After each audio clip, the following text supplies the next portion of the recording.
J'ai passé 35 ans à enseigner le respect à des centaines d'enfants, mais je n'ai jamais réussi à l'apprendre à ma propre belle-fille. Quand Amandine a jeté ses valises dans mon entrée en me lançant que je ne faisais rien de mes journées de retraitée, j'ai compris que le silence n'était plus une option. Elle partait rejoindre son amant à Marseille, me laissant 3 enfants dressés pour me mépriser, sans se douter que j'observais chaque faille de son plan. Je m'appelle Eliane Morel, et j'ai consacré ma vie à construire l'avenir de mon fils Julien. Aujourd'hui, je vais vous raconter comment 2 semaines de garde imprévue ont suffi à démanteler des années de mensonges et de trahison financière. Restez avec moi pour découvrir comment une simple grand-mère peut transformer un piège en une leçon de justice magistrale. Abonnez-vous pour ne rien manquer. Arpenter les couloirs de l'école Victor Hugo m'avait forgé. J'avais dompté des classes entières d'enfants turbulents, affronté des parents d'élèves irascibles et dénoué des crises que beaucoup jugeaient insolubles. Pourtant, rien de tout cela ne m'avait préparé au venin d'Amandine. Cet après-midi-là, une douce torpeur régnait dans mon salon. Je savourais mon 2e jour de retraite, ce moment suspendu que j'appelais de mes vœux depuis mes 22 ans. À 67 ans, le temps m'appartenait enfin. Ma table basse, d'ordinaire si ordonnée, croulait sous les promesses d'évasion. Des brochures glacées s'étalaient devant moi. Le luxe discret des palaces de la Côte d'Azur, la majesté des châteaux de la Loire, ou encore une escapade sensorielle sur la route des vins en Alsace.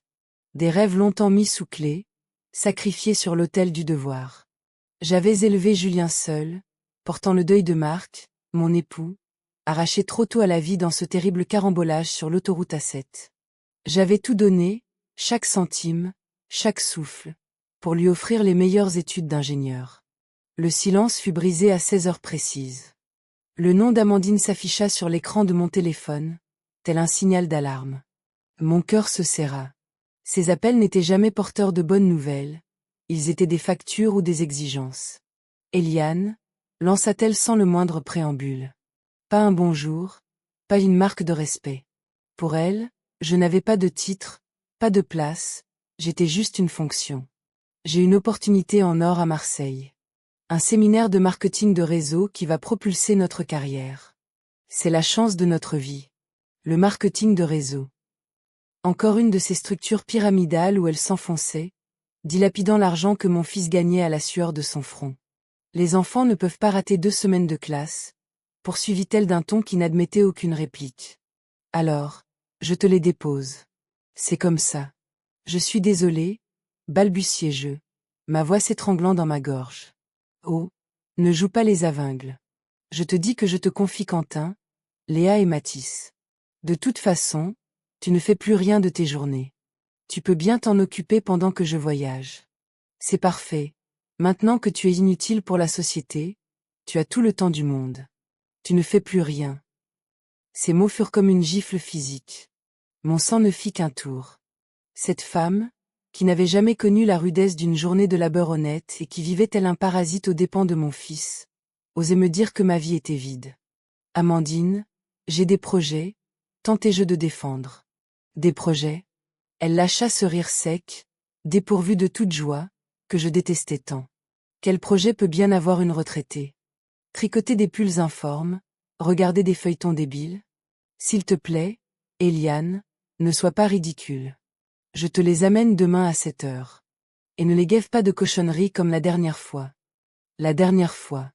Je me souvenais parfaitement de la dernière fois. C'était à Noël, 6 mois plus tôt. Elle ne m'avait accordé que 2 heures avec mes petits-enfants avant de les traîner chez ses propres parents, les importants, ceux qui affichaient leur fortune et méprisaient mon modeste appartement. Je ne les garderai pas, Amandine. Pardon? Comment ça? Tu ne les garderas pas.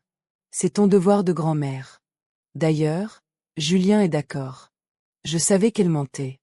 Mon fils, épuisé par des journées de 14 heures à l'usine pour financer les caprices de sa femme, n'était sûrement même pas au courant. Si tu veux revoir tes petits-enfants un jour, tu as intérêt à coopérer, menaça T.L., le masque de la politesse tombant enfin. C'est moi qui décide s'ils ont une grand-mère ou non. À cet instant, quelque chose se brisa en moi. Ou plutôt, quelque chose se cristallisa. Si vous me connaissiez, vous sauriez qu'Eliane Morel ne capitule jamais devant l'injustice. Cette femme venait de me déclarer la guerre. Très bien, Amandine, dis-je d'une voix que je m'efforçais de rendre aussi lisse qu'un lac gelé. Amène-les demain. C'est beaucoup mieux comme ça. Et tâche de ne pas trop les gâter. Tu sais qu'ils sont difficiles, mais c'est normal, tu n'as jamais su élever Julien correctement. S'il avait eu une mère digne de ce nom. Je raccrochai avant qu'elle ne puisse cracher son ultime insulte. Mes yeux se posèrent sur mon certificat de départ à la retraite encadré au mur. 35 ans de dévouement, et ma belle-fille me traitait comme une domestique jetable. Mais j'avais appris une leçon fondamentale. Les enseignements les plus marquants ne se transmettent pas par les mots, mais par les actes. Je saisis mon téléphone et composai un numéro enfoui dans ma mémoire depuis trop longtemps. Beatrice? Oui, c'est Eliane. J'ai besoin de toi. Tu te souviens de ce que tu m'avais raconté sur les enregistreurs discrets lors de ton divorce? Parfait. Et ta sœur, Clémence, est toujours travailleuse sociale? Excellent. Je reposai l'appareil. Une étrange sérénité m'envahit tandis que je me préparais une tisane à la camomille. Demain, la véritable éducation commencerait, mais elle ne s'adresserait pas aux enfants. Amandine allait recevoir la leçon de sa vie. Il ne faut jamais, au grand jamais, sous-estimer une enseignante qui a du temps, de la mémoire et une soif inextinguible de justice. Cette nuit-là, le sommeil m'échappa. Les souvenirs de 3 décennies de lutte refluaient en moi, comme une marée amère. Comment en étions-nous arrivés là? Comment avais-je pu accepter d'être traité comme un vieux meuble encombrant dans ma propre famille? Tout avait basculé quand Julien n'avait que 3 ans. Son père, Marc, était parti un matin d'octobre sous une pluie battante pour un déplacement professionnel. Sa voiture fut prise dans un carambolage monstre sur la 7. 23 victimes. Marc a lutté 3 jours à l'hôpital. 3 jours durant lesquels j'ai vidé chaque compte, remué ciel et terre pour tenter de le retenir. Prends soin de notre fils, furent ses derniers mots. Fais de lui un homme de bien. J'ai essayé. Dieu sait que j'ai essayé. Il me restait 25 € sur mon compte, un petit garçon aux yeux bruns et mon diplôme d'institutrice. Les premières années furent un calvaire sans nom. Je multipliais les journées doubles, l'école le matin, les cours particuliers jusqu'à point d'heure. Julien mangeait toujours à sa faim, même si mon assiette restait vide. S'il fallait une paire de chaussures neuves, je faisais semblant de ne pas avoir faim pour économiser le moindre centime. Ma mère me répétait « Eliane, tu vas t'épuiser. Trouve un homme qui puisse t'épauler. » Mais je regardais Julien et je savais qu'aucun étranger ne l'aimerait avec la même ferveur que moi. Alors j'ai continué, seul contre tous. Les sacrifices étaient mon quotidien. Je me rappelle un Noël, Julien avait 6 ans. J'avais économisé pendant des mois pour lui offrir le vélo de ses rêves. Le 24 au soir, je réalisai qu'il ne me restait plus rien pour le repas de fête. J'ai vendu le seul bijou de valeur que je possédais, un médaillon hérité de ma grand-mère. 50 €. De quoi cuisiner un bœuf bourguignon digne de ce nom avec tous les accompagnements. Julien n'a jamais rien su. Pour lui, sa mère était un roc, une force de la nature. Au lycée, les frais explosèrent, manuels, vêtements de marque pour ne pas être exclu, abonnements, fournitures. Je travaillais sans relâche, vendant même mes pâtisseries sur le parvis de l'église le dimanche. Regardez mes mains. Elles sont ridées, marquées par le temps et le travail, les articulations gonflées à force de pétrir la pâte dès 4 heures du matin. Mais chaque douleur s'effaçait quand Julien a été admis à l'école d'ingénieurs de Lyon. Quelle fierté! Le fils de la veuve Morel allait réussir là où tant d'autres échouaient. C'est durant sa 3e année qu'Amandine est entrée dans nos vies. « Maman, je veux te présenter quelqu'un de spécial », m'avait-il dit un dimanche. Elle était là, vêtue d'une robe rose poudrée, un sourire de porcelaine aux lèvres, ses cheveux noirs tombant en cascades soyeuses sur ses épaules. Elle sembla si fragile, si pure. Elle m'avait serré dans ses bras avec une chaleur qui m'avait totalement désarmée. « Oh, Madame Morel, Julien m'a tant parlé de vous. Je vous admire tellement. Élever un tel fils, seul. Vous êtes mon héroïne. Comment ne pas succomber? Moi qui n'avais pas reçu d'affection sincère depuis 20 ans, hors celle de mon fils, je me laissais séduire par ce mon héroïne. » Les débuts furent idylliques. Amandine venait souvent, m'aidait en cuisine, me racontait ses origines modestes dans un village reculé de Bretagne. Mon père était ouvrier, ma mère serveuse. C'est pour ça que je me sens si proche de vous, Eliane. Nous savons ce que c'est que de lutter. Mensonges. Tout n'était que masque et comédie. Mais j'étais si heureuse de voir Julien épanoui que je refusais de voir les fissures dans le décor. Ils se sont mariés dès l'obtention de son diplôme. J'ai financé la moitié de la cérémonie avec mes économies pour la retraite. C'est un investissement pour leur bonheur, me disais-je pour me rassurer.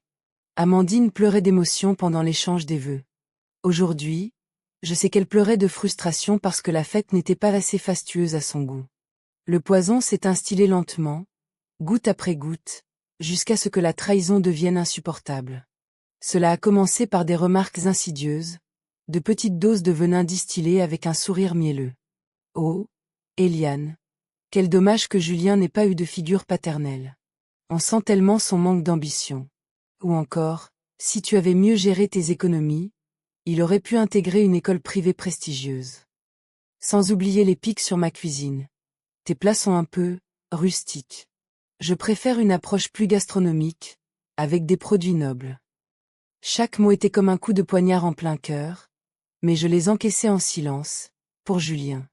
Toujours pour lui. À la naissance de Quentin, mon premier petit-fils, j'ai cru naïvement que la glace fondrait. Je me suis précipitée à la maternité, serrant contre moi la couverture en laine que j'avais mis 9 mois à tricoter avec amour. Amandine l'a gratifiée d'un regard dédaigneux avant de la poser dans un coin. Merci, a-t-elle lâché. Mais on a déjà tout pris au bon marché. On donnera ça à une œuvre de charité. Le bon marché. Alors que je continuais d'acheter mes vêtements d'occasion pour préserver l'avenir de mon fils, elle jetait son argent par les fenêtres dans les enseignes de luxe. Puis Léa et Mathis sont arrivés. À chaque naissance, le fossé se creusait. Amandine multipliait les prétextes.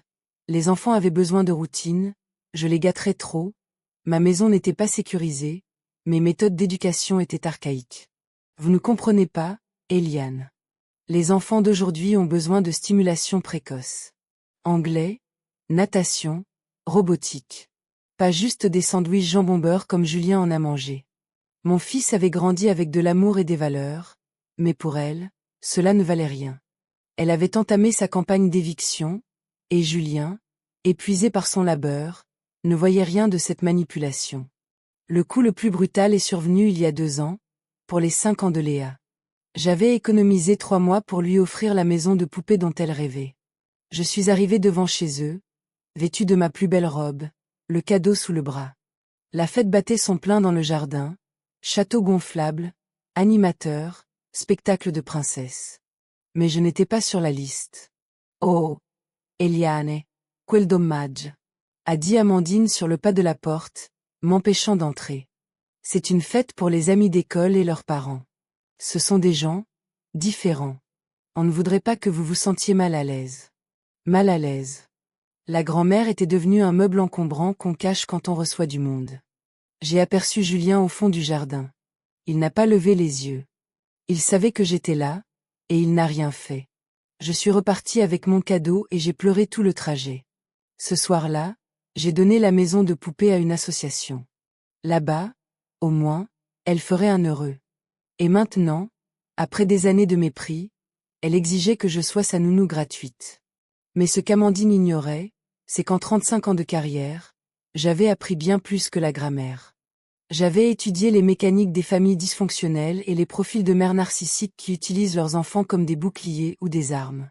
J'avais surtout appris la patience. À 7 heures pile, la sonnerie a retenti. Amandine était toujours ponctuelle quand ses intérêts étaient en jeu. J'ai ouvert la porte sur 3 visages renfrognés et des valises plus imposantes qu'eux. Pas le temps de discuter, a-t-elle lancé sans franchir le seuil. Quentin est allergique à la poussière. Léa refuse les légumes verts et Mathis a besoin de sa tablette pour dormir. Les médicaments sont dans la valise bleue. Je reviens dans 2 semaines. Et Julien? Il ne vient pas dire au revoir? Julien travaille, comme toujours. Il faut bien que quelqu'un assume le train de vie de cette famille. Elle m'a toisé avec un mépris non dissimulé. Tout le monde n'a pas la chance d'avoir une rente de fonctionnaire. Ma retraite?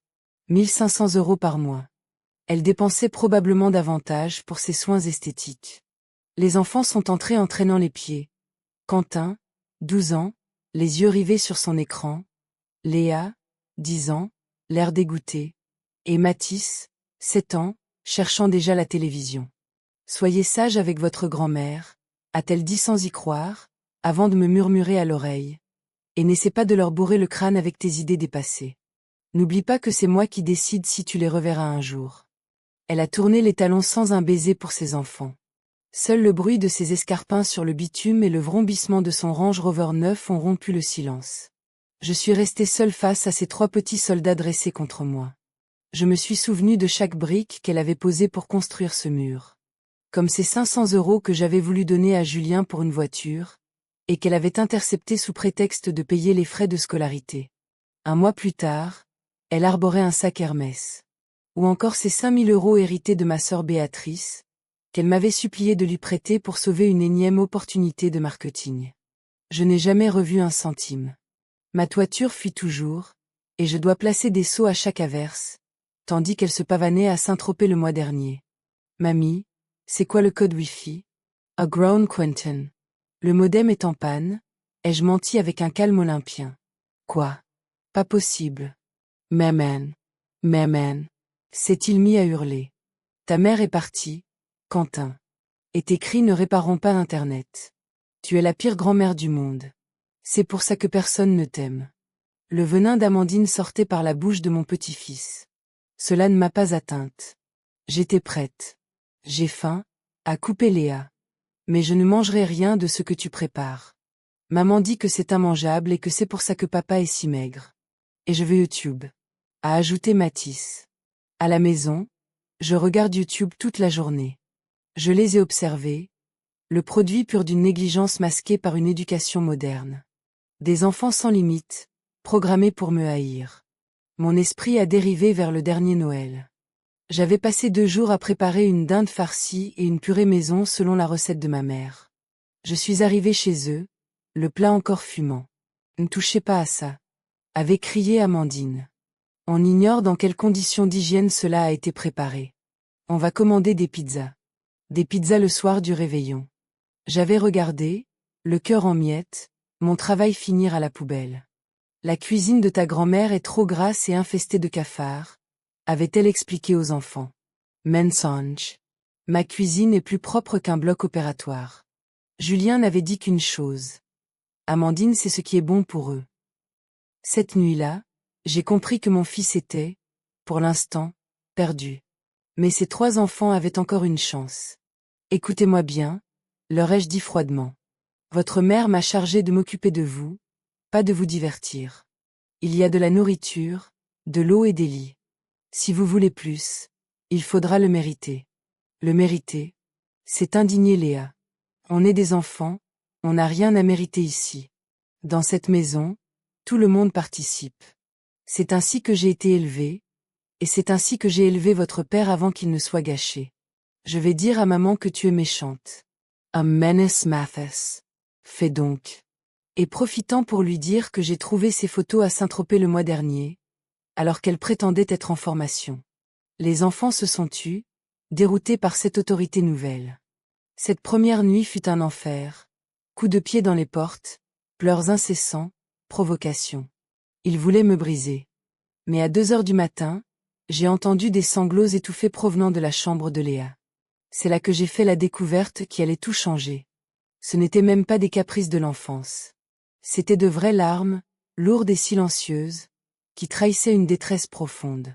Je suis entrée sans un bruit dans la chambre de Léa et je l'ai surprise serrant contre elle une photographie froissée. « Qu'est-ce que tu caches là, ma chérie ?» Elle a sursauté, glissant précipitamment le cliché sous son oreiller. « Rien. Bah Anne. » Mais mes yeux d'enseignante en avaient vu assez. C'était une photo de moi, rayonnante, la tenant dans mes bras alors qu'elle n'était qu'un nourrisson. L'une des rares fois où l'on m'avait autorisé à la porter avant qu'Amandine ne commence sa méthodique campagne d'aliénation. « Ta maman te manque ?» ai-je demandé doucement en m'asseyant sur le bord du lit. « Non », a-t-elle répondu trop vite, la voix tremblante. « Maman part toujours. Elle y est habituée.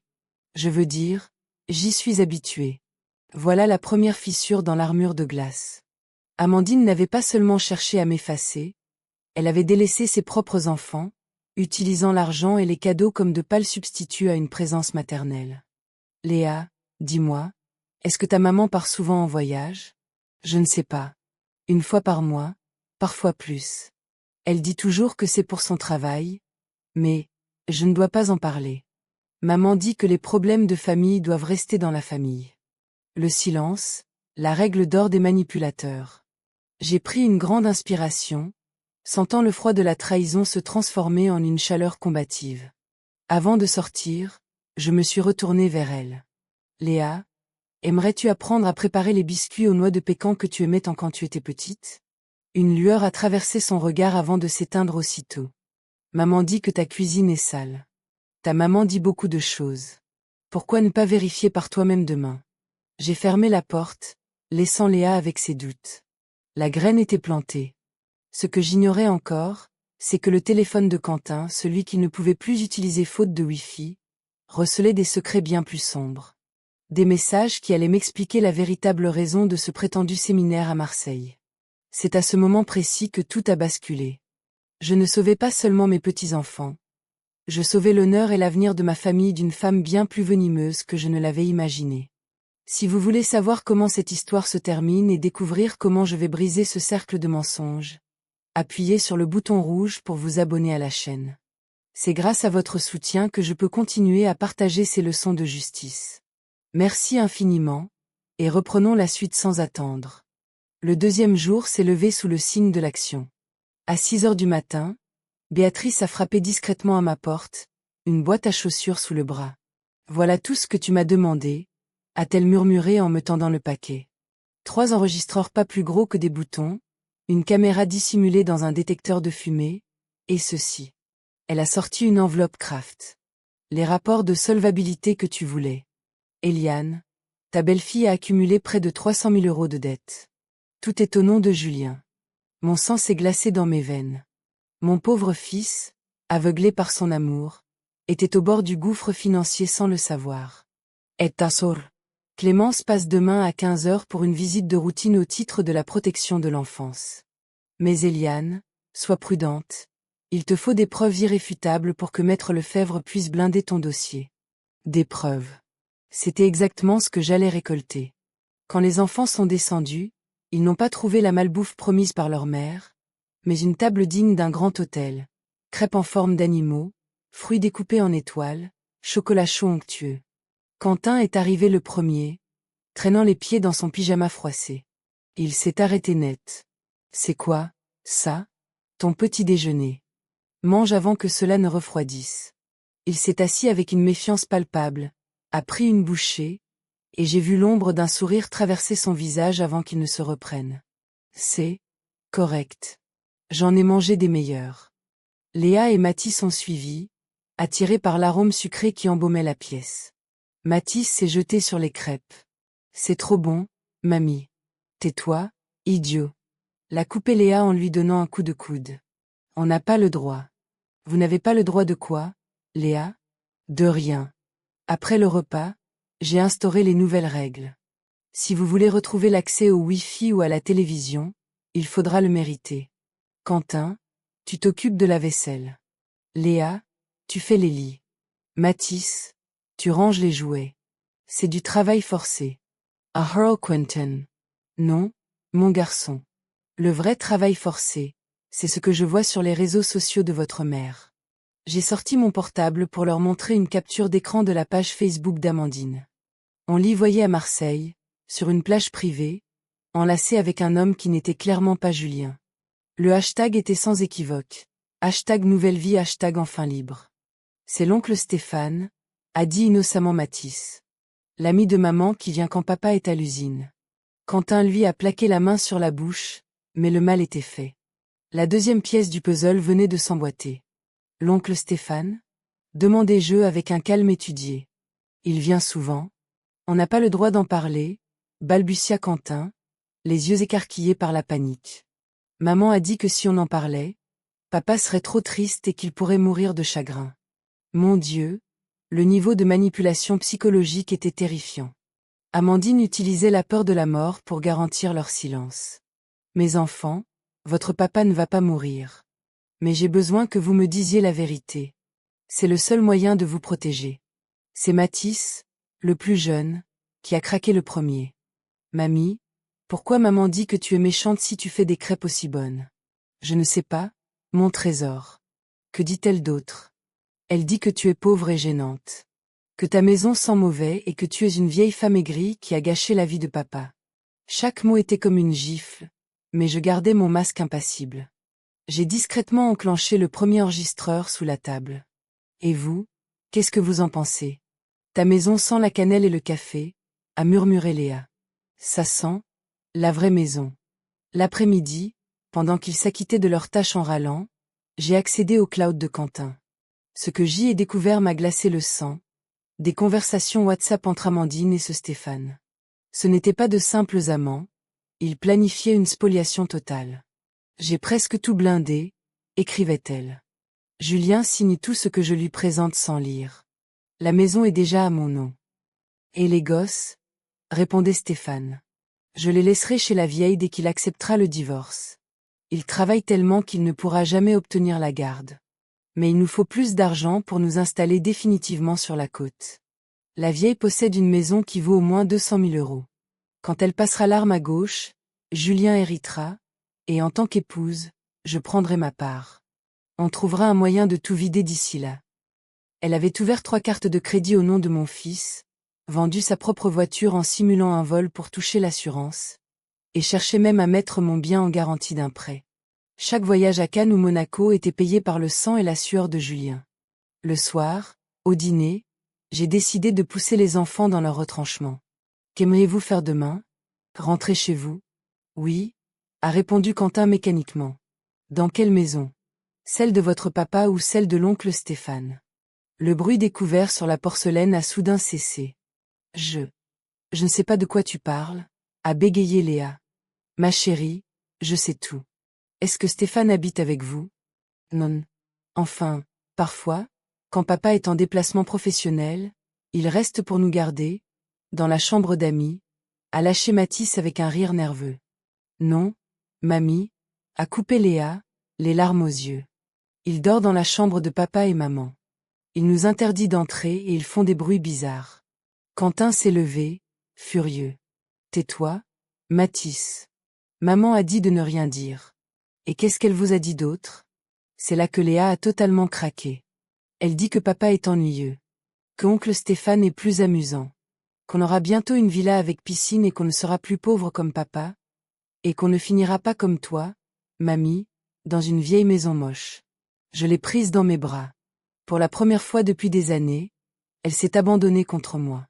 Elle pleurait comme la petite fille de 10 ans qu'elle était, et non comme le petit robot cynique qu'Amandine tentait de façonner.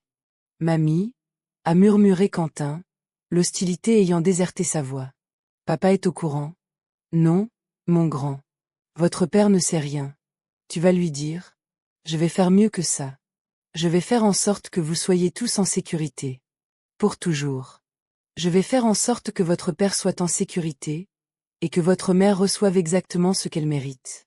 Cette nuit-là, après avoir bordé les enfants et pour la première fois, aucun n'a protesté ni réclamé de tablette, j'ai appelé Julien.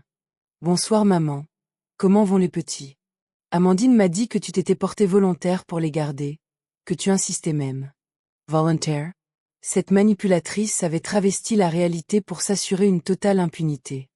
Ils vont bien, mon fils. Dis-moi, pourrais-tu passer demain après ton service? Il y a un problème urgent concernant la maison dont je dois te parler. Amandine m'a demandé de ne pas l'importuner pendant son séminaire professionnel. Elle a besoin de concentration. C'est une fuite dans la toiture, Julien. Si on ne fait rien, la structure pourrait être compromise. Ce n'était pas tout à fait un mensonge. Il y avait bien une fuite, mais elle ne venait pas des tuiles. C'était la digue de ces mensonges qui était sur le point de rompre. D'accord maman, je serai là vers 19 heures. Je raccrochai en fixant le calendrier. 12 jours. 12 jours avant le retour d'Amandine de Marseille. 12 jours pour démanteler 10 ans de trahison, de spoliation et d'abus psychologiques. Mais j'avais désormais un atout de taille. 3 enfants qui commençaient à entrevoir la lumière au bout du tunnel des manipulations maternelles. Et la vérité finit toujours par se frayer un chemin à travers les décombres. Le 3e jour a commencé par une détonation. Literalmente. Mathis avait déniché les feux d'artifice que je conservais pour le 14 juillet, et avait décidé d'en allumer un en plein salon. À 5 heures du matin, un cri a déchiré le silence. Mamie, la maison brûle. Her late Leah. Je me suis précipitée avec l'extincteur que je garde toujours, par réflexe d'ancienne institutrice, sous l'évier de la cuisine. Le projectile avait embrasé le rideau de velours et une fumée âcre envahissait la pièce. Mathis se tenait au milieu du chaos, un rire nerveux aux lèvres. C'est drôle. Comme sur YouTube. Droll. Mathis, tu aurais pu réduire cette maison en cendres. Et alors? C'est une maison moche de toute façon. Maman a dit que quand tu passeras l'arme à gauche, elle la vendra pour nous en acheter une vraie, une belle. Le venin pur d'Amandine coulait des lèvres d'un enfant de 7 ans. Mais cette fois, mon sang ne s'est pas glacé, il est devenu mon carburant. Tu as raison, Mathis. C'est une vieille maison. Tu sais pourquoi? Parce que c'est ici que j'ai élevé ton père, seul, après la mort de ton grand-père Marc. C'est ici que je cousais ses vêtements d'école jusqu'à 3 heures du matin pour financer ses études. Dans cette cuisine moche, j'ai préparé des milliers de repas avec amour pour qu'il ne manque jamais de rien. Le rire du petit s'est éteint net. Et si ta mère pense qu'elle va mettre la main sur ce bien, elle se trompe lourdement. Hier, j'ai pris rendez-vous pour modifier mon testament. Je lègue tout à une fondation pour orphelins, des enfants qui sauront apprécier la valeur d'un toit. Tu ne peux pas faire ça, a crié Quentin en dévalant les escaliers.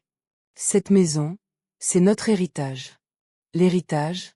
Vous qui me méprisez, qui me traitez comme une domestique. Vous exigez un héritage? Maman dit que c'est notre droit. J'ai alors sorti mon téléphone et lancé l'enregistrement de la veille. Leurs propres voix ont résonné dans le salon enfumé. Papa est ennuyeux, oncle Stéphane est plus amusant, on ne sera plus pauvre comme papa. Les trois se sont figés, livides. Tu nous as enregistrés? Murmura Léa, blême. J'ai tout consigné. Chaque mot, chaque aveu. Parce que quand votre mère reviendra pour essayer de retourner la situation, j'aurai des preuves irréfutables. C'est alors que Quentin a explosé. Ce ne fut pas une colère d'enfant, mais une rage destructrice. Vieille fouine. C'est pour ça que papa ne vient jamais te voir. Maman a raison de te détester. Tu es une femme aigrie qui veut gâcher notre bonheur. Il s'est mis à vandaliser la pièce. Le vase en cristal de ma mère a volé en éclats, les cadres photos ont été balayés, mon diplôme de fin de carrière a été piétiné. Il hurlait des injures qu'un garçon de son âge n'aurait jamais dû connaître. Je te déteste. Je voudrais que tu sois morte. Léa a rejoint la curée. Elle a couru vers la cuisine et a commencé à fracasser les assiettes sur le carrelage. Donne-nous le wifi tout de suite ou on détruit tout. Mathis, pour ne pas être en reste, s'est acharné sur mes albums photos, déchirant les pages avec une frénésie macabre. Des clichés de mon mariage, de Julien bébé, de mes parents disparus, des morceaux de mon histoire volaient dans l'air comme des confettis de deuil. Je suis resté immobile au centre de l'ouragan, d'un calme glacial, sachant que la caméra dissimulée par Béatrice enregistrait chaque seconde de ce naufrage éducatif. Après 20 minutes de fureur, ils se sont effondrés, haletants, au milieu des débris. Vous avez fini? Demandai-je d'une voix neutre. Ils m'ont regardé, décontenancé par mon absence de réaction. Maintenant, vous allez ramasser chaque fragment, chaque photo déchirée. Et pendant ce temps, réfléchissez bien, votre mère vous a abandonné ici parce qu'elle ne vous aime pas. Si elle vous aimait, elle ne serait pas à Marseille avec Stéphane.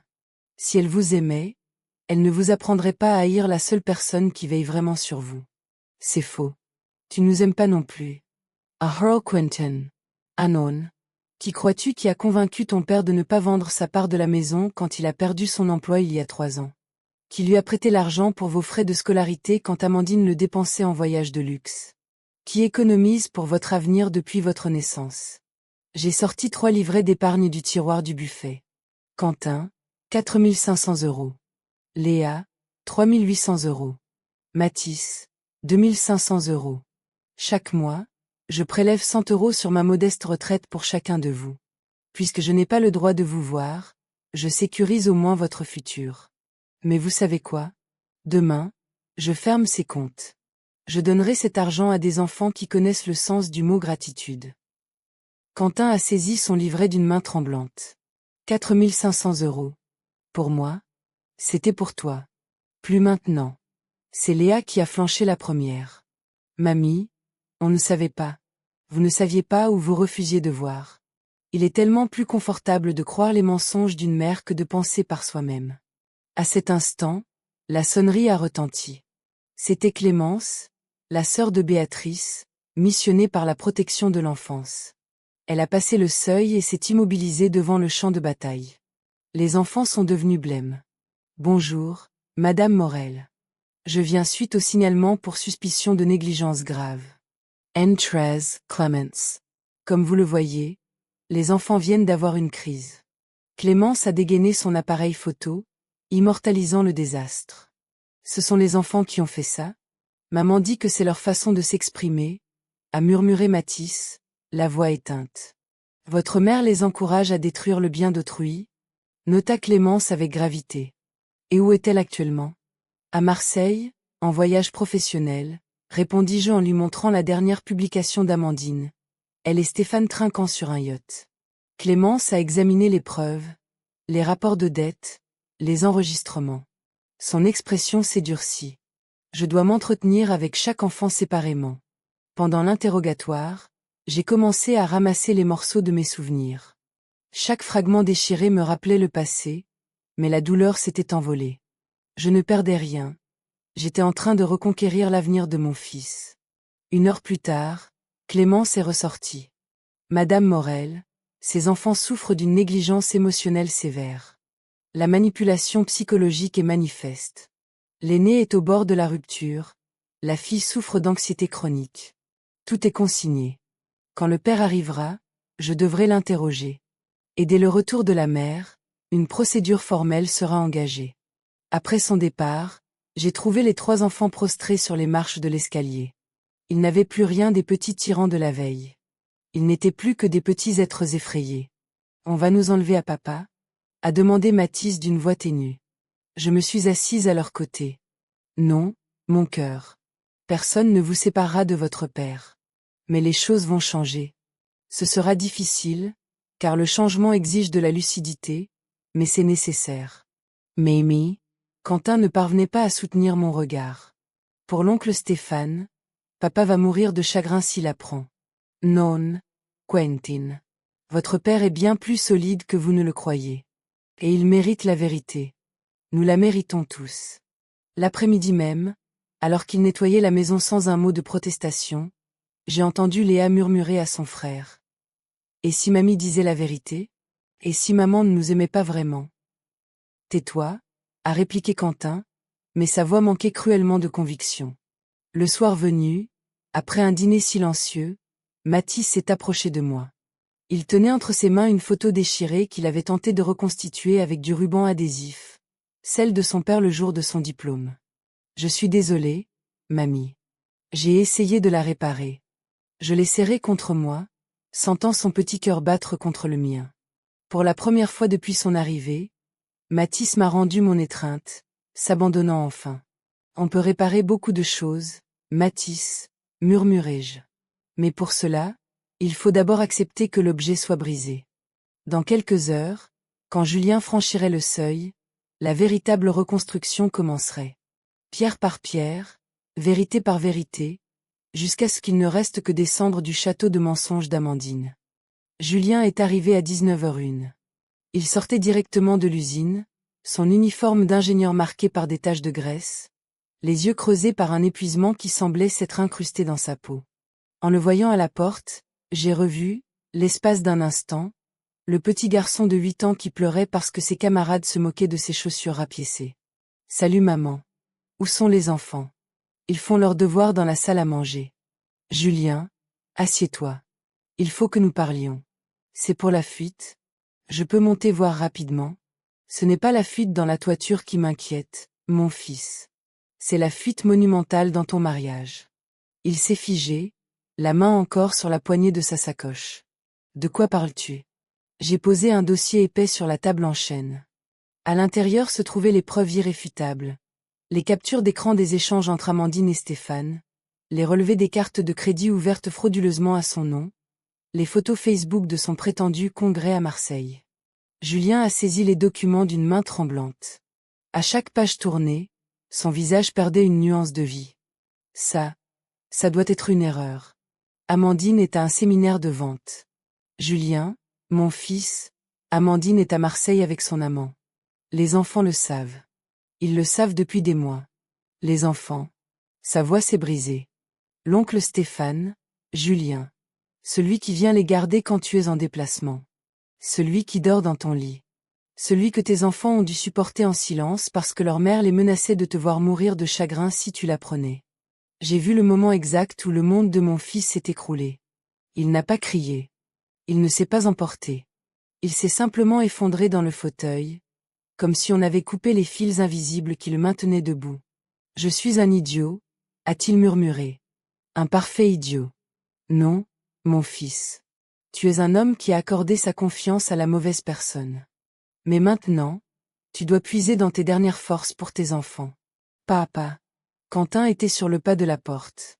Il avait tout entendu. Julien a levé les yeux et, pour la première fois depuis des années, il a vraiment regardé son fils. Pas l'enfant gâté et distant qu'Amandine lui présentait, mais l'adolescent terrifié qui attendait désespérément un signe de son père. Quentin, mon fils. On savait déjà, papa. On le sait depuis si longtemps. Léa et Mathis sont apparus derrière leur frère aîné. Tous les trois se tenaient là, comme s'ils craignaient d'approcher un monument sur le point de s'effondrer. Venez ici, a dit Julien en ouvrant les bras. Pour la première fois depuis une éternité, j'ai vu mes petits-enfants courir vers leur père. Ils ont pleuré ensemble, un bloc de douleur uni, pendant que je préparais le café en silence. Parfois, les larmes sont le premier remède vers la guérison. Cette nuit-là, après que Julien eut couché les enfants bien plus tôt que d'habitude, nous sommes restés éveillés pour planifier la phase suivante. Amandine avait sous-estimé l'enseignante retraitée, mais l'enseignante allait désormais lui infliger une leçon qu'elle n'oublierait jamais. Les jours suivants furent d'une intensité rare. Julien a pris ses premiers congés en 3 ans et s'est pratiquement installé chez moi avec les petits. Ensemble, nous avons instauré ce que j'ai baptisé le projet respect. Premièrement, une structure stricte, lever à 7 heures, petit déjeuner à 8 heures. Activités éducatives, déjeuner, et un temps libre qui devait se mériter par une conduite exemplaire. Coucher à 21 heures précises. Mais à la maison, on se couche quand on veut. A protesté Léa le premier jour. C'est précisément pour cela que vous étiez si malheureux, ai-je répondu. Le cerveau a besoin de routine pour se sentir en sécurité. Deuxièmement, les responsabilités. Quentin aidait au jardin, Léa en cuisine, Mathis rangeait les jeux. C'est de l'exploitation. A grommelé Quentin en taillant les massifs. Non, c'est la famille, a rectifié Julien. Dans une famille, tout le monde contribue à l'édifice commun. Troisièmement, des conséquences réelles. Pas de respect des règles, pas de Wi-Fi. Un cri déplacé, une heure de lecture imposée. Un objet cassé, une retenue sur l'argent de poche pour le rembourser. Mais le plus crucial fut l'intervention du docteur Girard, le psychologue recommandé par Béatrice. Il est venu à la maison 3 fois par semaine. Ses enfants ont été utilisés comme des pions dans un jeu pervers, m'a-t-il confié après la 3e séance. La mère les a conditionnés à rejeter toute autorité autre que la sienne, tout en étant elle-même émotionnellement absente. C'est un cas d'école d'aliénation parentale doublé de négligence. Peut-on inverser ce processus? Avec de la patience, de la fermeté et une dose massive d'amour lucide, oui. Et petit à petit, le miracle a opéré. Le 5e jour, Léa m'a demandé de lui apprendre la recette des biscuits aux noix de pécan. Tandis que nous pétrissions la pâte ensemble, la parole s'est libérée. Mamie, pourquoi maman te déteste autant? Elle ne me déteste pas, ma petite. Elle me craint. Elle te craint? Pourquoi? Parce que je représente tout ce qu'elle refuse d'être. J'ai travaillé dur toute ma vie, j'ai bâti des choses de mes mains, j'ai élevé ton père avec des valeurs de mérite. Elle veut tout de suite, sans le moindre effort. Ma simple existence lui rappelle qu'elle a choisi le mauvais chemin. Maman est une mauvaise personne. J'ai pesé ma réponse. Ta maman est perdue. Elle s'est enlisée dans ses mensonges et ne sait plus comment en sortir. Mais cela n'excuse en rien le mal qu'elle vous a fait. Le 8e jour, Quentin s'est approché de moi alors que je recousais une chemise de Matisse. Mamie, je peux te poser une question? Pourquoi ne t'es-tu jamais défendue toutes ces années? Pourquoi as-tu laissé maman dire toutes ces horreurs sur toi? Parce que je pensais que préserver la paix valait mieux que d'avoir raison. C'était une erreur de jugement. Parfois, le silence n'est pas la paix. C'est une complicité tacite avec l'abus. Tu le regrettes? Je regrette de ne pas avoir agi plus tôt. Mais je ne regrette pas d'agir maintenant. Le 10e jour, Matisse m'a apporté un dessin. C'était notre famille, Julien, les 3 enfants et moi au centre, tenant tout le monde par la main. Amandine était absente du cadre. Et ta maman? Demandait Eda Ousmane. Maman est en voyage, a-t-il répondu d'un ton neutre. Elle est toujours en voyage. Mais toi, tu es toujours là. Cette nuit-là, Julien et moi avons eu la conversation que nous aurions dû avoir 10 ans plus tôt. Maman, je suis si désolée. Je t'ai déçu en tant que fils. Non, Julien. C'est moi qui t'ai déçu en tant que mère. J'aurais dû t'apprendre à reconnaître les prédateurs. J'aurais dû te protéger davantage. Comment n'ai-je rien vu? Parce que l'amour nous rend aveugles, et parce que les manipulateurs sont des experts pour nous faire douter de nos propres perceptions. Qu'est-ce que je vais faire quand elle reviendra? C'est ce que nous préparons. J'ai un plan. Et j'avais effectivement tout blindé. Avec l'aide de Béatrice, j'avais contacté Maître Lefebvre, un avocat spécialisé dans les divorces conflictuels et l'aliénation parentale. Avec Clémence, nous avions un dossier de protection de l'enfance complet. Avec le docteur Girard, nous avions les évaluations psychologiques. Le 12e jour, les enfants ont fait quelque chose qui m'a laissé sans voix. Ils ont organisé un dîner pour leur père et moi. Ils ont cuisiné sous ma supervision, dressé la table avec soin et confectionné un centre de table avec les fleurs du jardin.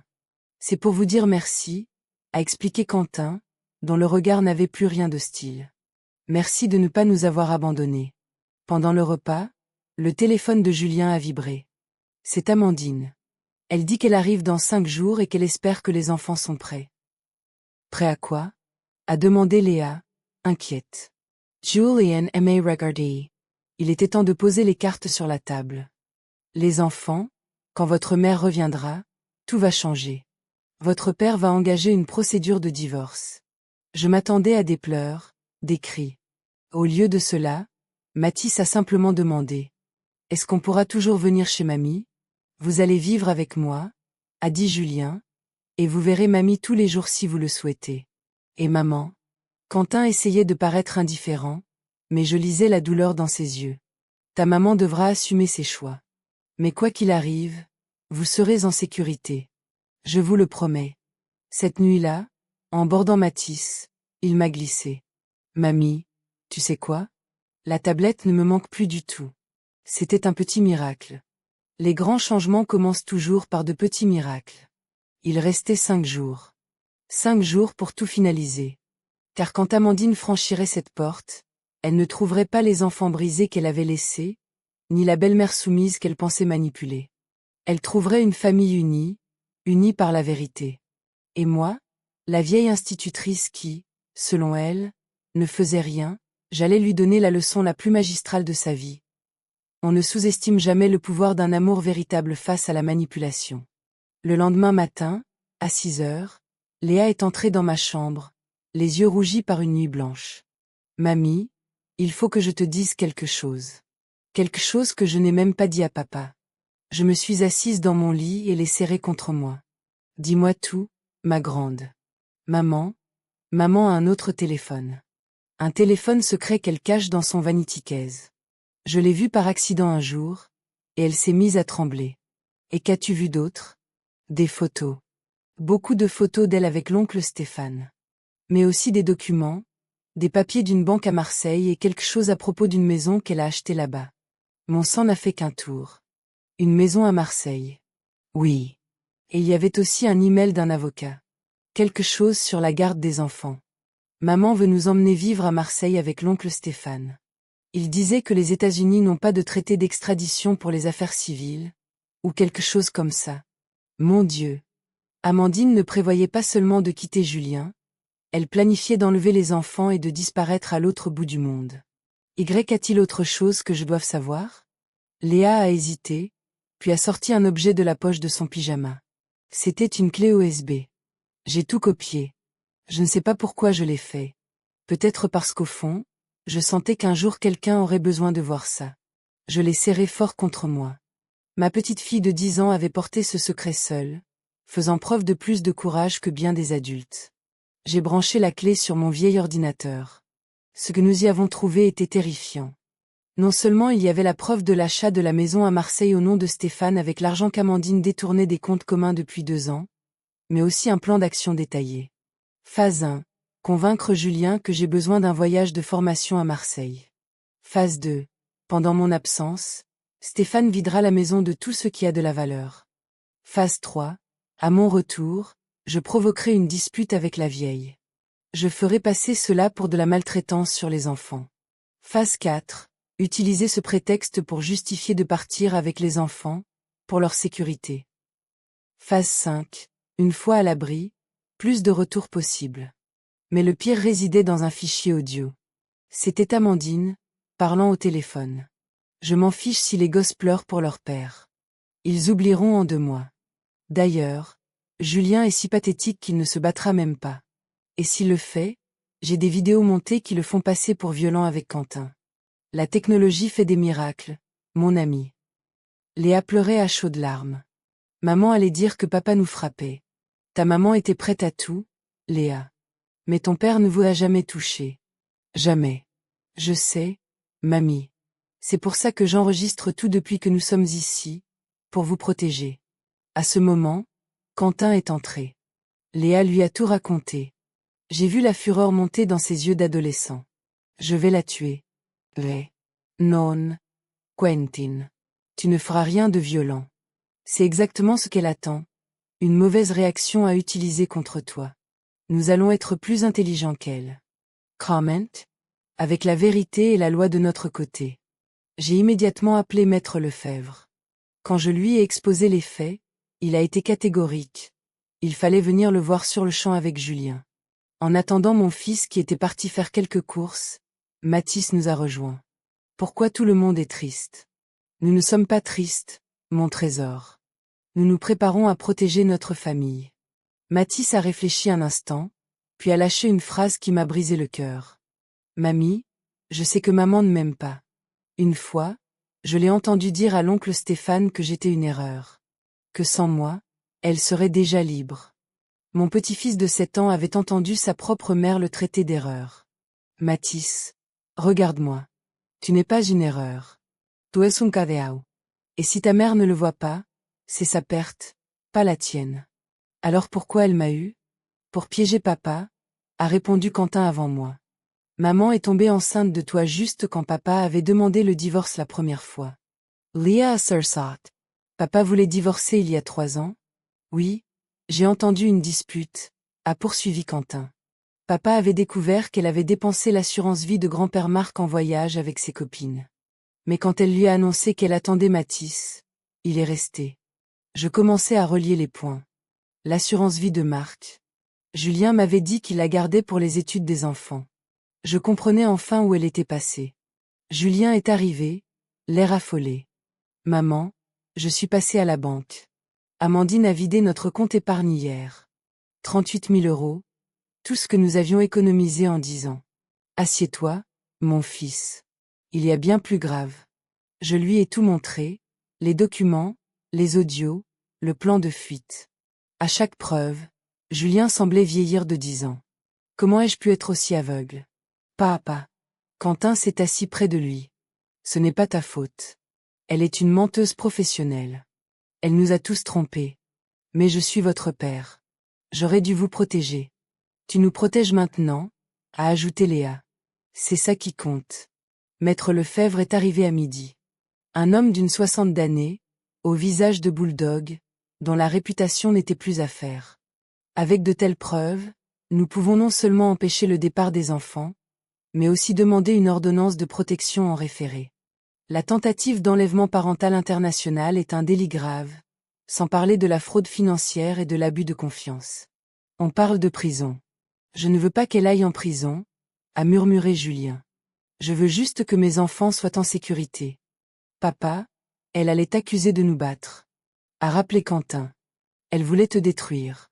Je sais, mais je ne veux pas que mes enfants voient leur mère derrière les barreaux. Maître Lefebvre a hoché la tête. Je comprends. Nous pouvons négocier. Elle renonce à la garde, rend l'argent détourné, et nous ne lançons pas de poursuite pénale. Mais il faut agir vite. Elle revient dans 3 jours. Parfait. Assez de temps pour tout blinder. Après le départ de l'avocat, nous nous sommes tous réunis dans mon petit salon. Les enfants, a commencé Julien, je veux que vous sachiez que quoi qu'il arrive, je serai toujours là. Et mamie aussi. Maman va aller en prison, a demandé Mathis. Nous l'ignorons, mais elle devra affronter les conséquences de ses actes. On la reverra. Chloé essayait de paraître indifférente, mais c'était sa mère. Cela dépendra d'elle, et de ce que le juge décidera pour votre bien-être. Cette nuit-là, alors que nous mangions le bœuf bourguignon que j'avais préparé avec l'aide de Léa, Quentin a dit quelque chose qui m'a rempli de fierté. Mamie, merci de ne pas avoir abandonné. Merci de t'être battue pour nous quand nous ne savions même pas nous battre pour nous-mêmes. Je me battrai toujours pour vous. Toujours. Tu sais, a ajouté Léa, ces jours-ci ont été les meilleurs de ma vie. Pour la première fois, j'ai l'impression d'être dans une vraie famille. Moi aussi. A crié Mathis la bouche pleine. Et la cuisine de mamie est la meilleure du monde. Nous avons ri. Pour la première fois depuis des années, nous avons ri ensemble. Mais dans la cuisine, Pierre et moi avons repris notre sérieux. Maman, j'ai peur. Et si elle devient violente? Si elle essaie d'emmener les enfants de force? C'est pour cela que nous avons un plan. Le jour de son arrivée, les enfants seront chez Béatrice. La police sera prévenue. L'avocat sera présent. Elle ne sera pas seule une seconde avec eux. Et si les enfants lui manquent plus tard? Ils regretteront la mère qu'ils n'ont jamais eue, pas celle qu'ils ont réellement. Avec de la thérapie et notre amour, nous guérirons tous. J'ai regardé mes petits-enfants blottis sur le canapé. En 10 jours, ils avaient tant changé. Ils n'étaient plus les petits tyrans brisés du premier jour. Ils étaient des enfants. Juste des enfants qui avaient besoin d'amour et de limites. Le 11e jour s'est levé sous la pluie. J'ai trouvé Quentin dans le salon, feuilletant un vieil album photo. C'est papa, a-t-il dit en montrant une photo de Julien à son âge. Oui, il venait de gagner le concours départemental de mathématiques. Regarde sa fierté. Il me ressemble. Non, mon garçon, c'est toi qui lui ressembles. Tu as son intelligence et sa noblesse de cœur. Tu les avais juste enfouis sous la douleur. Mamie, tu crois que je suis comme maman? Parfois, je ressens tellement de rage. La rage ne te rend pas mauvais, Quentin. C'est ce que tu en fais qui te définit. Ta mère utilise sa rage pour détruire. Toi, tu peux l'utiliser pour protéger, pour construire, pour changer les choses. Ce matin-là, nous avons accompli un rituel sacré. La préparation du bœuf bourguignon familial. Pourquoi est-ce si long? A demandé Léa en découpant les légumes. Les meilleures choses de la vie demandent du temps, de la patience et de l'amour, ai-je répondu. Il n'y a pas de raccourci pour ce qui vaut vraiment la peine. Mathis surveillait la cuisson avec une concentration touchante. Ça sent Noël, ça sent la tradition. C'est notre histoire qui mijote, Mathis. Ma grand-mère faisait déjà ce plat. Elle a survécu à des guerres, à des crises, et aujourd'hui, cette force vit en vous. Nous sommes l'histoire. Mathis semblait émerveillé par cette idée. Nous sommes l'histoire vivante, mon grand. Chacun de nous porte en lui les récits, les combats et les victoires de ceux qui nous ont précédés. Pendant que nous cuisinions, Julien travaillait à la table de la salle à manger avec maître Lefebvre. Il signait des documents, examinait des preuves, préparait méthodiquement sa stratégie légale. De temps en temps, il posait son stylo et nous regardait avec un sourire empreint d'une mélancolie profonde. Papa a l'air différent, a observé Léa à voix basse. Ton papa se réveille d'un très long cauchemar, ai-je expliqué. Se réveiller brusquement fait mal, c'est vrai. Mais c'est la seule façon de recommencer à vivre. Cet après-midi-là, le docteur Girard est venu pour une séance familiale spéciale. Je veux que chacun de vous écrive une lettre à Amandine, a-t-il proposé. Ne l'envoyez pas, écrivez-la pour vous, pour libérer ce que vous portez en vous. Quentin a noirci 3 pages de colère pure. Léa a rempli une page de questions restées sans réponse. Mathis, lui, a dessiné sa mère sous les traits d'un monstre aux yeux froids, avec des valises à la place des mains. Julien n'a écrit qu'une seule ligne. Je te pardonne, mais je ne te laisserai plus jamais nous faire de mal. Quant à moi, mes mots étaient pesés. J'ai échoué en tant que belle-mère en ne t'arrêtant pas plus tôt. Je n'échouerai pas en tant que grand-mère.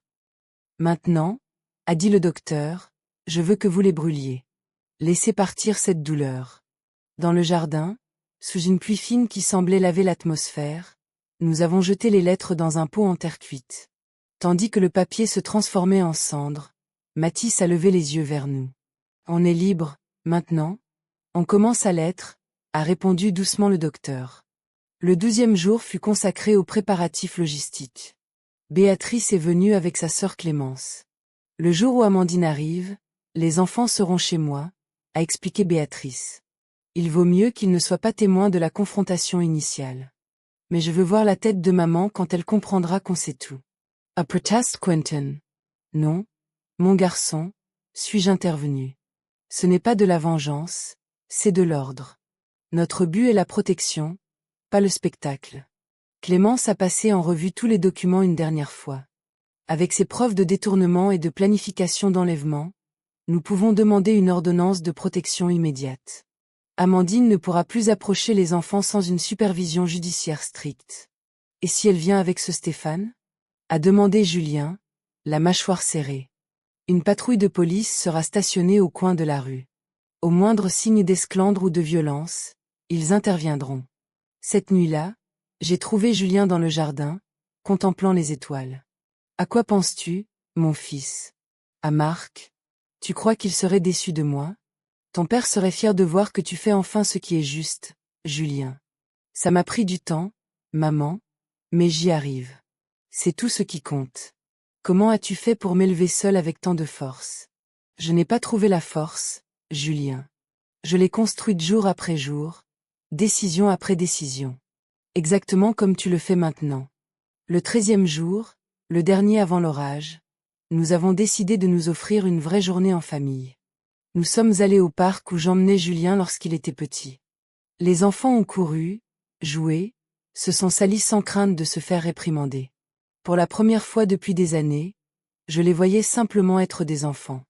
Mamie, regarde. Mathis avait grimpé au sommet d'un grand chêne. Je vois toute la ville. Fais attention. Ai-je crié par réflexe. Mais Julien m'a retenu doucement. Laisse-le, maman. Il a besoin de se sentir courageux. Léa et moi nous sommes assises sur un banc en savourant une glace. Mamie, quand maman reviendra demain, tout ça va s'arrêter? Non, ma querie. Ça ne fait que commencer. Ce qui va s'arrêter, c'est la peur, la manipulation et les mensonges. Et si maman pleure? À chaque fois qu'elle pleure, papa lui pardonne tout. Pas cette fois, Léa. Cette fois, ton père possède quelque chose de plus puissant que ses larmes de crocodile. Quoi? La vérité. Et la volonté farouche de vous protéger. Quentin nous a rejoints avec des barbes à papa pour tout le monde. J'ai dépensé tout mon argent de poche, a-t-il dit avec une fierté nouvelle, mais ça en valait la peine. C'était la plus belle des leçons. Mon petit-fils apprenait que donner procure plus de joie que de recevoir. Au coucher du soleil, nous sommes rentrés. Les enfants étaient épuisés mais sereins. Pendant que je préparais le dîner, je les ai entendus discuter au salon. Tu te souviens quand maman nous emmenait ici? A demandé Mathis. Maman ne nous a jamais emmenés ici, a tranché Quentin. Elle ne nous emmenait nulle part, sauf au centre commercial pour ses propres achats. Mais mamie, elle, nous a emmenés partout. A ajouté Léa. En seulement 13 jours, elle nous a donné plus d'amour que maman en 10 ans. Mon cœur s'est gonflé d'une émotion indicible. Pendant le dîner, Julien a pris la parole. Demain sera une journée éprouvante. Mais souvenez-vous, nous sommes une famille, et les vraies familles se protègent mutuellement. Maman n'est pas de la famille? A demandé Mathis, un peu confus. Amandine est votre mère biologique. Mais la famille, la vraie, c'est celle qui est là quand tout s'écroule. C'est celle qui vous aime inconditionnellement. Alors mamie est plus famille que maman, a conclu Mathis avec sa logique d'enfant. Cette nuit-là, en les bordant, chacun m'a confié un trésor. Quentin. Mamie, merci de ne pas avoir abandonné. même quand j'étais odieux avec toi. Léa. Mamie, je veux être comme toi plus tard, forte, lucide et courageuse. Et Mathis. Mamie, est-ce que je peux t'appeler maman Eliane? J'ai déjà une maman, mais j'ai besoin d'une vraie. Mes larmes ont coulé librement. Appelez-moi comme vous voulez, mes amours. Je serai toujours là pour vous. Julien et moi sommes restés tard dans la cuisine pour passer le plan en revue une dernière fois. À 10 heures, il emmènerait les enfants chez Béatrice. À 11 heures, Maître Lefebvre arriverait. La patrouille de police serait en position. Amandine avait annoncé son retour pour midi.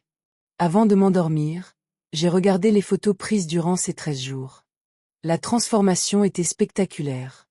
De 3 petits tyrans brisés, ils étaient devenus des enfants en voie de guérison.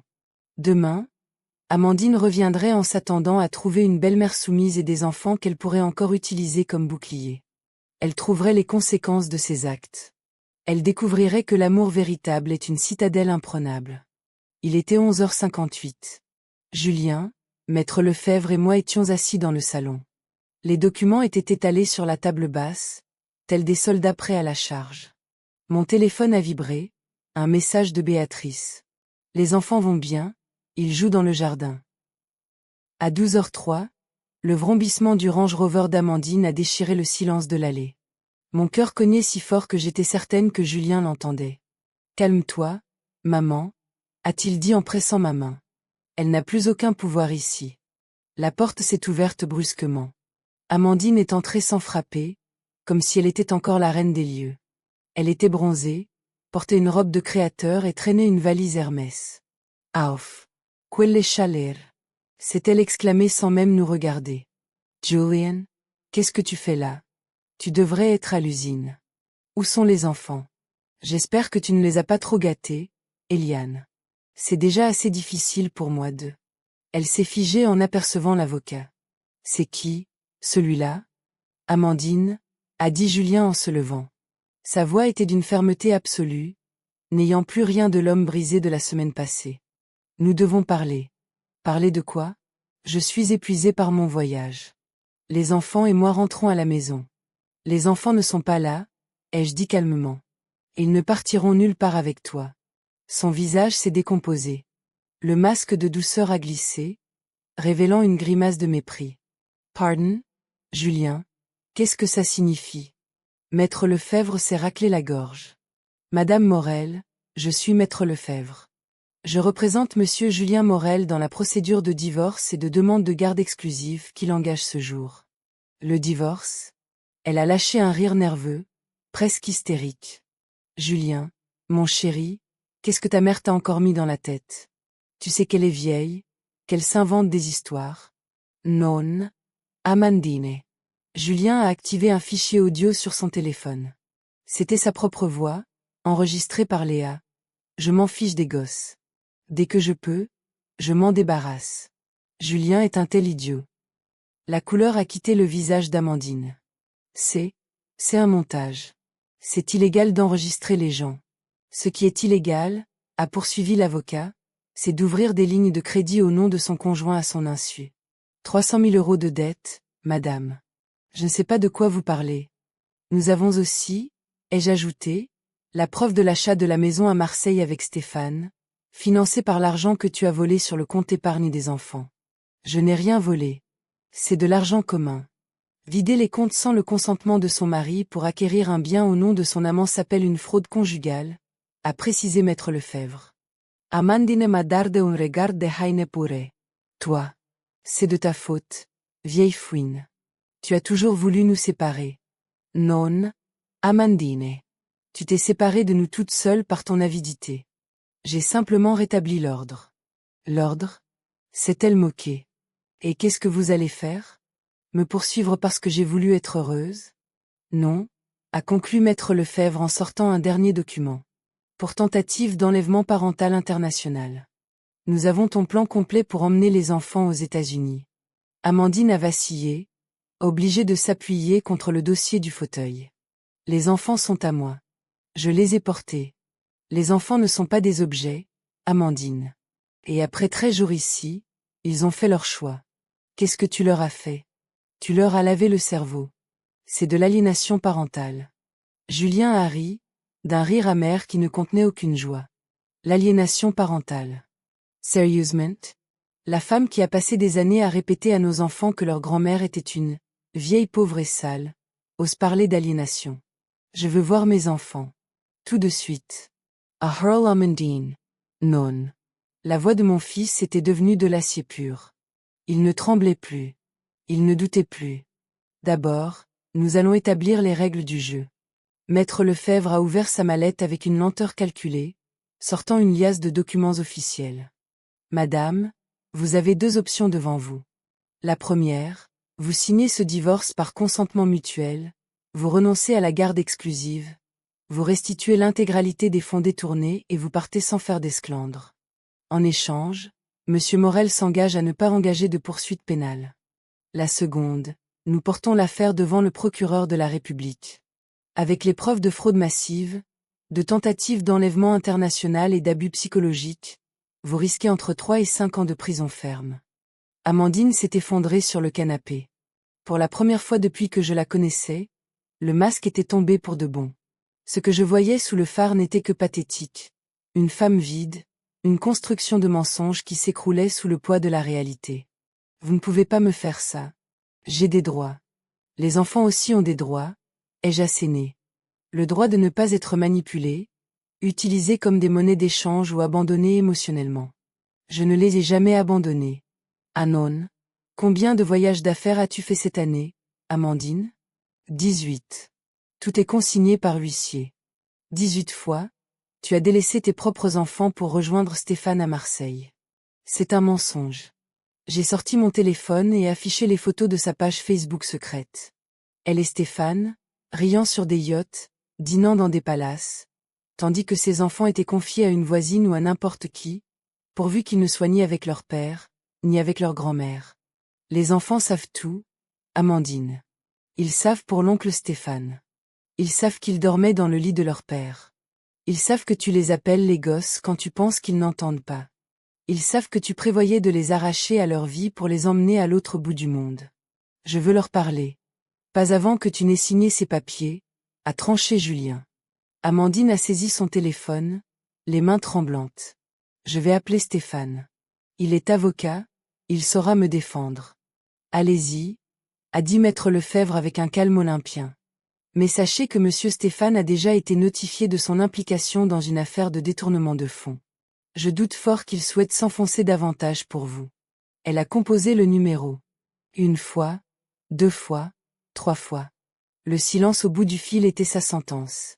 Il m'a abandonné, a-t-elle murmuré, les yeux fixés sur le vide. Ce salaud m'a abandonné, comme toi. C'est toi qui as abandonné ta famille, ai-je rectifié. Elle s'est levée d'un bond, retrouvant une étincelle de sa rage habituelle. Ce n'est pas fini. Je récupérais mes enfants. Hier, maman, nous nous sommes tous retournés. Léa était sur le pas de la porte. Elle s'était échappée de chez Béatrice, incapable de rester loin de l'épicentre du conflit. Mon amour. Amandine a couru vers elle, les bras ouverts, mais Léa a reculé d'un pas brusque, une expression de dégoût sur le visage.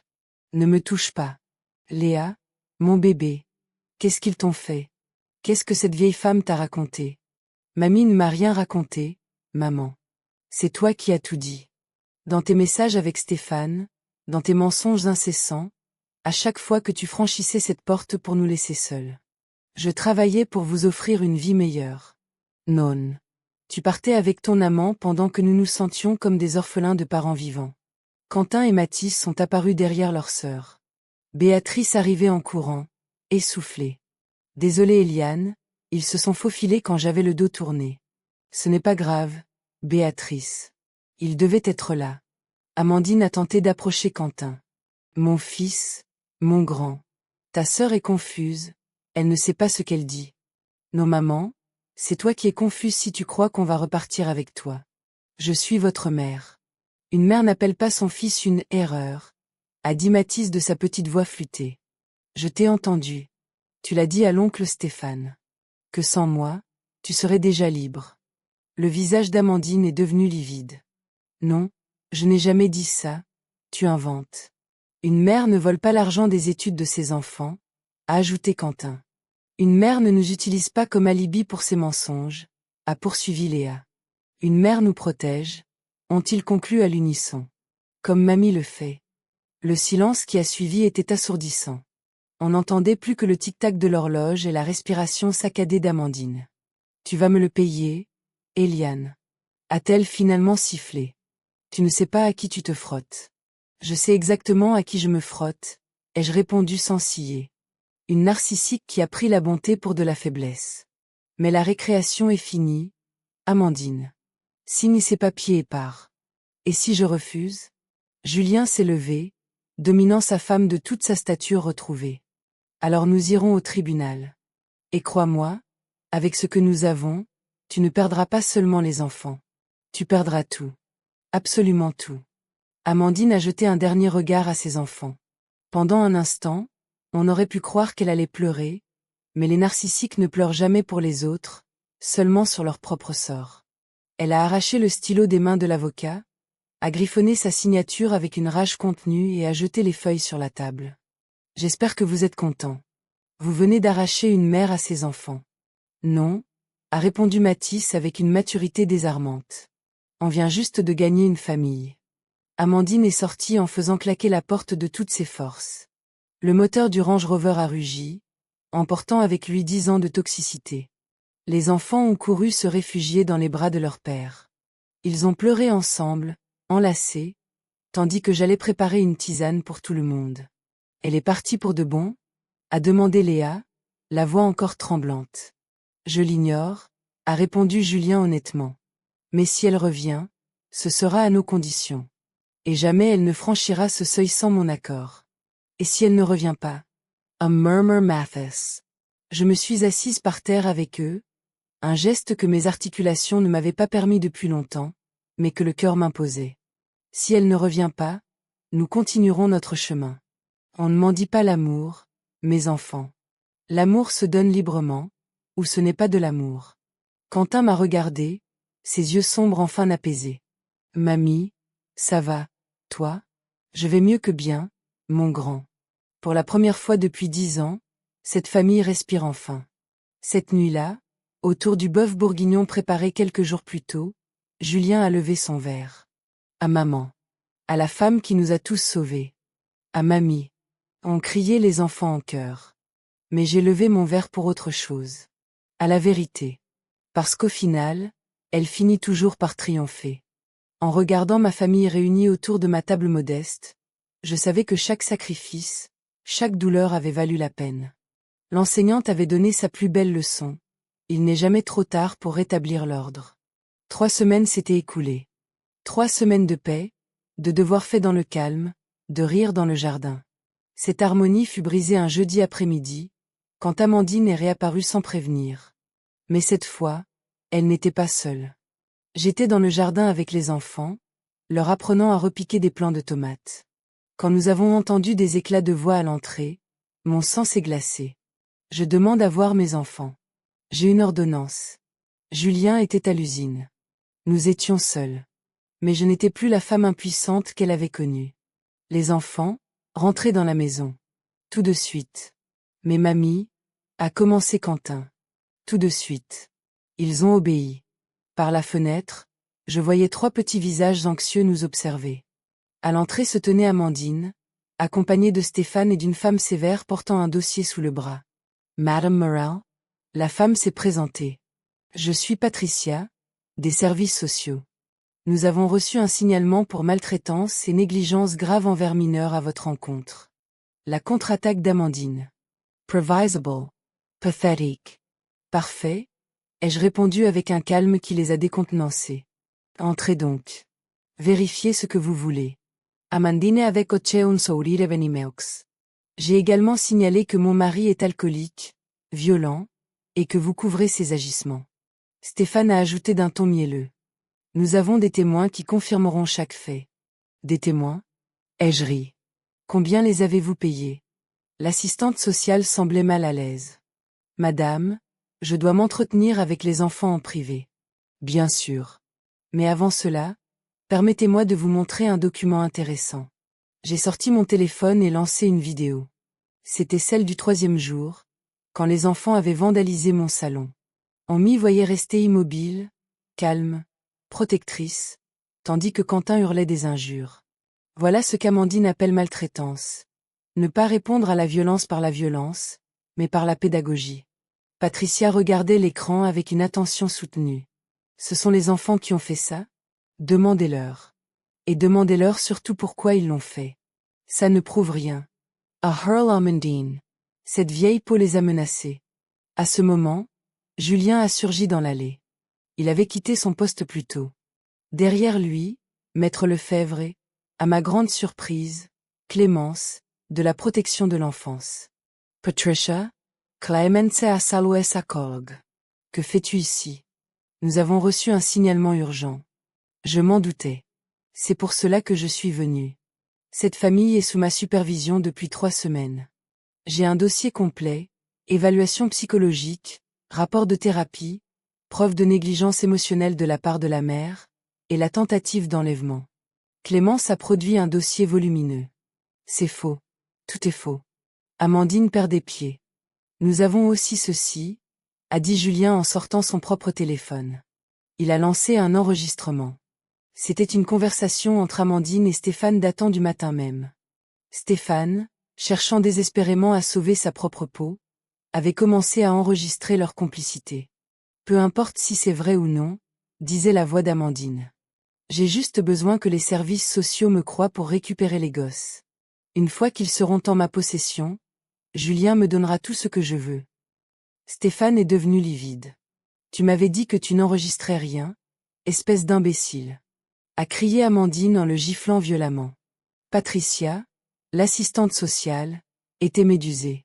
Madame Morel, porter de fausses accusations est un délit pénal. C'est extrêmement grave. Je veux parler à mes enfants. Parle-leur, ai-je dit. Mais fais-le d'ici. Les enfants, vous pouvez sortir. Les 3 enfants sont sortis sur le perron, se tenant fermement par la main. Ils se sont arrêtés à 3 mètres de leur mère. Dites à cette dame la vérité. À Ordon Amandine. Dites-lui comment votre grand-mère vous maltraite. Mathis semblait émerveillé par cette idée. Nous sommes l'histoire vivante, mon grand. Chacun de nous porte en lui les récits, les combats et les victoires de ceux qui nous ont précédés. Pendant que nous cuisinions, Julien travaillait à la table de la salle à manger avec Maître Lefebvre. Il signait des documents, examinait des preuves, préparait méthodiquement sa stratégie légale. De temps en temps, il posait son stylo et nous regardait avec un sourire empreint d'une mélancolie profonde. Papa a l'air différent, a observé Léa à voix basse. Ton papa se réveille d'un très long cauchemar, ai-je expliqué. Se réveiller brusquement fait mal, c'est vrai. Mais c'est la seule façon de recommencer à vivre. L'estocade finale a été portée avec une précision chirurgicale. Je suis entré dans la maison et suis revenu avec une boîte en carton, un vestige de mes années de patience. Voici toutes les cartes, tous les dessins et les lettres que les enfants t'ont fait au fil des ans, Amandine. Ceux que tu jetais à la poubelle sans même les ouvrir. Je les ai récupérés dans la corbeille lors de mes rares visites. Regardez les dates, Patricia. L'assistante sociale a examiné le contenu. Il y avait des dizaines de témoignages d'affection enfantine, froissés, souillés. Pour ma mamie que je ne peux pas voir, a lu Patricia à haute voix, tirant une lettre de Léa datant d'il y a 2 ans.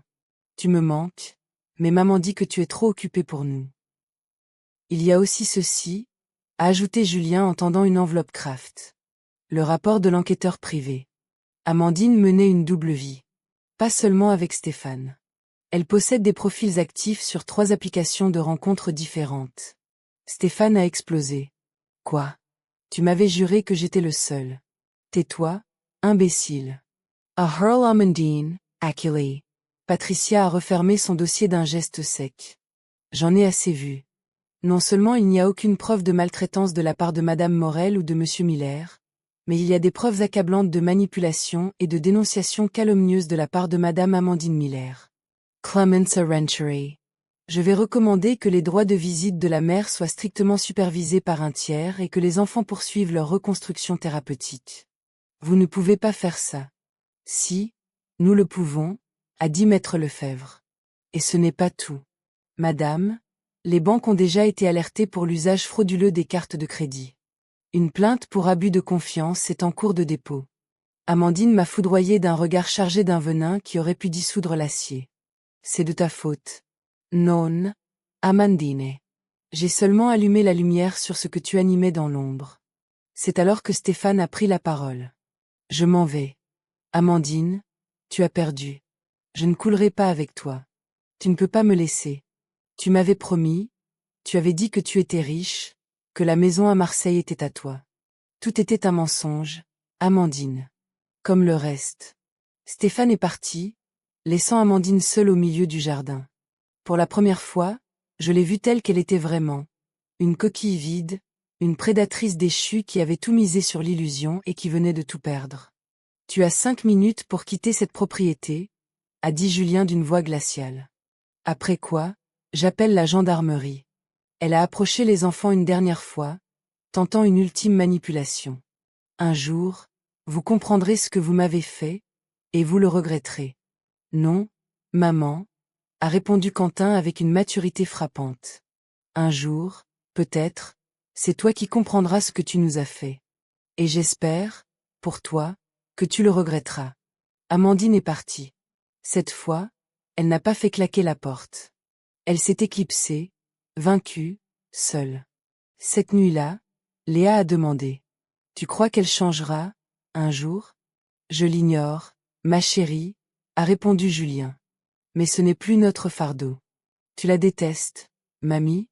A demandé Mathis. J'ai pesé mes mots. Je ne la déteste pas. Je la plains. Imaginez vivre toute une vie sans être capable d'aimer sincèrement, sans connaître la paix d'un foyer honnête. C'est sa propre prison, une prison qu'elle s'est bâtie pierre par pierre. 6 mois plus tard. C'était un samedi matin radieux.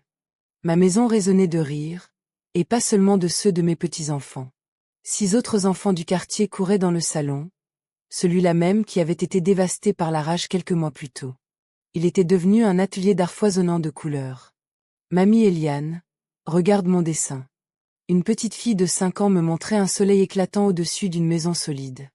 Après le départ d'Amandine, l'histoire s'était propagée. Mais au lieu de la honte, j'avais reçu une vague de soutien inattendu.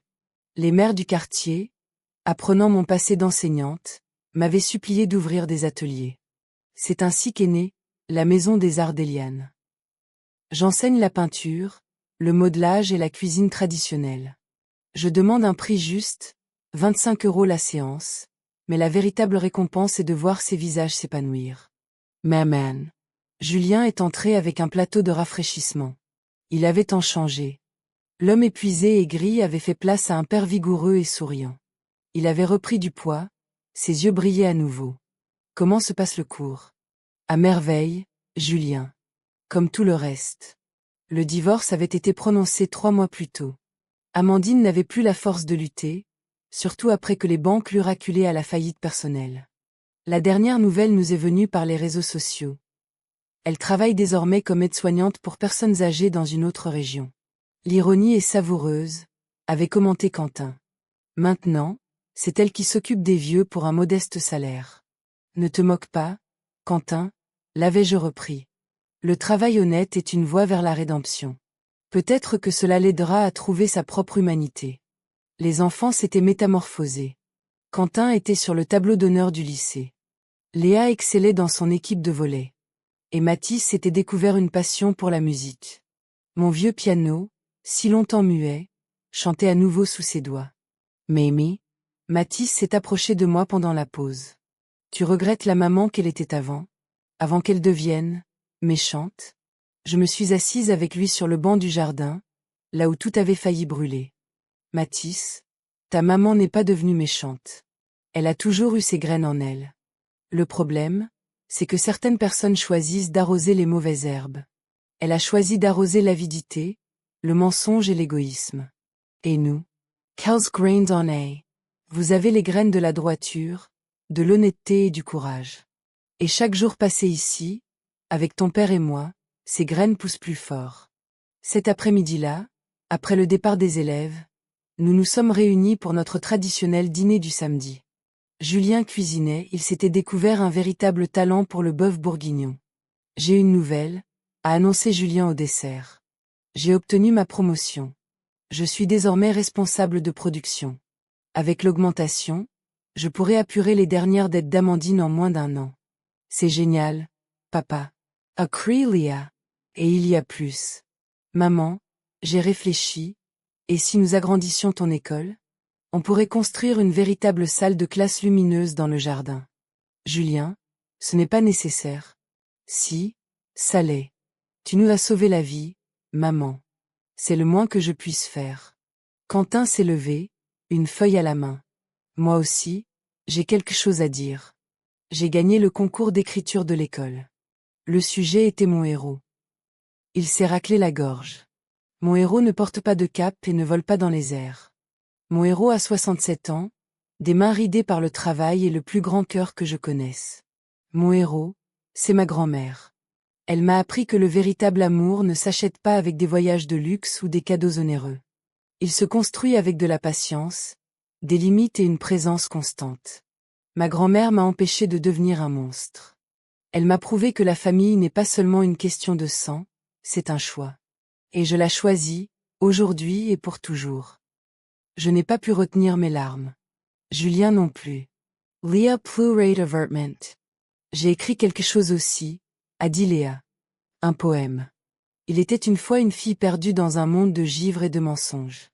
Une grand-mère est venue avec un amour de feu et lui a montré un chemin de vérité.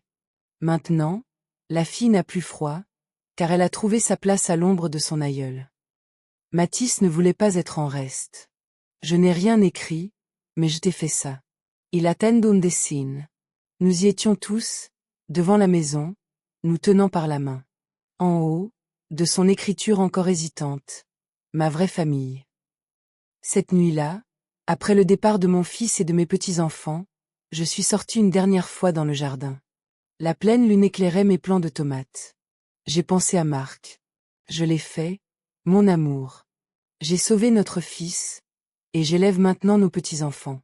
Ce n'est pas le chemin que nous avions tracé, mais nous sommes arrivés à bon port. J'ai pensé à Amandine, seule, s'occupant d'inconnus. J'espère que tu trouveras la paix, ai-je murmuré au vent. J'espère que tu comprendras enfin que le respect ne se mendie pas, il se gagne. Et j'ai pensé à moi, l'enseignante retraitée qui, soi-disant, ne faisait rien. J'ai souri.